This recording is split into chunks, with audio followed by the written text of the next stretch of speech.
फौजी की कहानी में आज हमारे साथ हैं एयरफोर्स से रिटायर्ड डॉक्टर नीरज मोहन सिंह।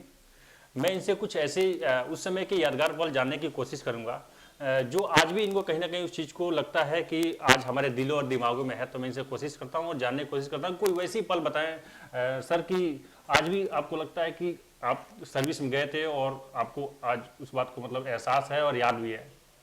नमस्कार महेश्वर जी। सबसे पहले तो मैं देवभूमि इनसाइडर को धन्यवाद देना चाहता हूं कि फौजी की कहानी के माध्यम से आप इस क्षेत्र के सभी युवाओं को प्रेरणा स्रोत बन रहे हैं उनके। मुझे याद है कि 1999 में जब मेरी पोस्टिंग जो थी, मैं एयरफोर्स में रहा हूं और तब मैं नॉन कमीशन अफसर हुआ करता था। मेरी पोस्टिंग राजस्थान के सीमांत जिले बाड़मेर में थी। जैसे कारगिल वार की आहट होनी शुरू हुई, इन सब चीज़ों की जो मात्रा थी उसमें कमी आनी शुरू हो गई थी। मुझे याद है कि मेरी पोस्टिंग बाड़मेर ज़िले में एक फाइटर बेस है उत्तरलाई, वहाँ पर हुआ करती थी।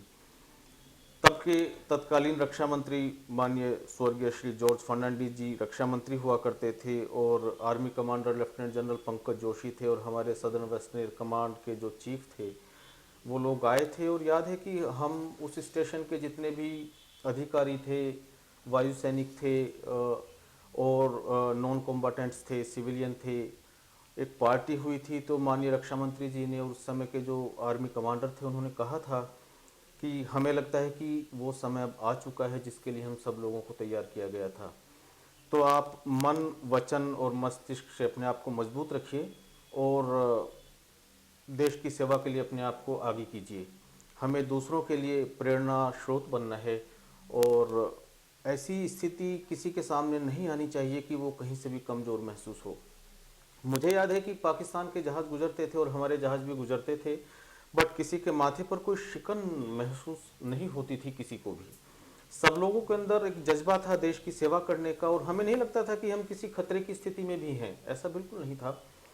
तो उन सब चीज़ों को याद करके आज हमें लगता है कि नहीं, सेनाओं ने जो जीने का तरीका हमको सिखाया है और विभिन्न प्रकार की परिस्थितियों में जो निर्णय लेने की क्षमता हम लोगों के अंदर विकसित की है, जीवन के लिए, देशवासियों के प्रति, अपने परिवार के प्रति, समाज के प्रति जिस सोच को विकसित किया है और हम लोगों को समझाया है कि नहीं, हमारी कुछ जिम्मेदारियां हैं, वो एक अनुपम चीज़ है जो हम लोगों को सीखना चाहिए और अपने आप को पूरी क्षमता के साथ देश की सेवा के लिए, देशवासियों की सेवा के लिए, देश की बेहतरी के लिए और समाज को बेहतर बनाने के लिए काम करना चाहिए। सर आपने अभी बताया कि जैसे आप लोग कहीं पार्टी में थे और वहाँ से तमाम जो हवाई जहाजें थी और हेलीकॉप्टर क्रॉस करती थी, तो कहीं कहीं आप लोग कैसे मतलब उस चीज़ को अनुमान लगाते थे कि कहाँ की है, इंडिया की है, पाकिस्तान की है? कुछ थोड़ा सा अगर कुछ जानकारी दें तो। सेना में रहते हुए बहुत सारी चीज़ों का प्रशिक्षण मिलता है। विभिन्न प्रकार के जहाज़ों पर जिन लोगों को प्रशिक्षण मिलता है वो उसकी आवाज़ से पहचान लेते हैं कि ये किस प्रकार के विमान की आवाज़ है, ट्रांसपोर्टर की आवाज़ है, हेलीकॉप्टर की आवाज़ है या फाइटर की आवाज़ है। किसी भी जहाज़ के उड़ने का जो तल होता है, उसका जो स्तर होता है, उससे भी आप बहुत सारी चीज़ों का अंदाज़ा लगा सकते हैं।